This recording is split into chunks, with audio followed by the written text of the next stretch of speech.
We are in the middle of a new revolution of thought right now.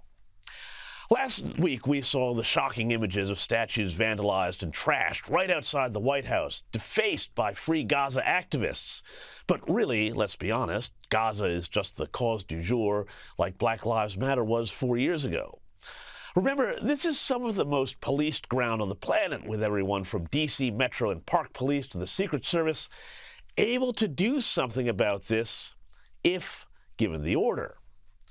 But of course they weren't, because now in our modern or postmodern era, this sort of destruction of national symbols is allowed. In fact, it's encouraged.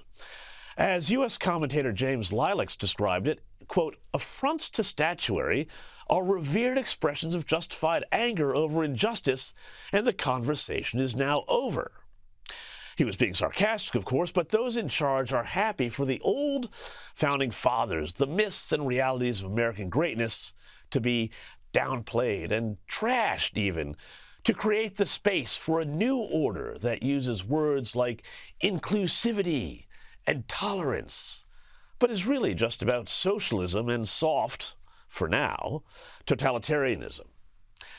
So it is interesting to me now to see which public symbols are worthy of protection.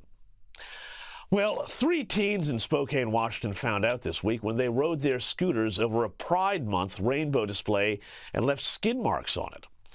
They could actually face up to 5 years jail for the act of defacing it with their scooters. While, of course, the cosplaying Hamas types in D.C., well, no arrests of them, obviously, because their vandalism doesn't insult the current secular state religion.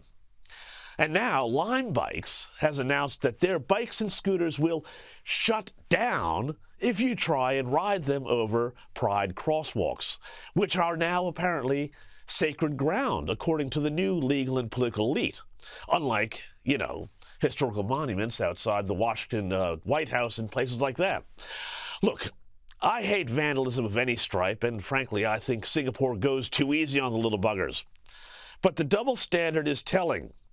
Just as the Gaza protests aren't really about Gaza, the pride flags are just a symbol of a broader ideology.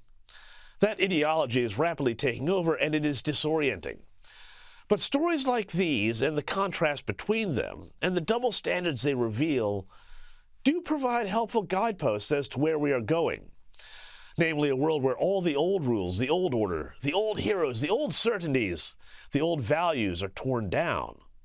And the most important thing is to shout loudly your allegiance to whatever the current thing is this week.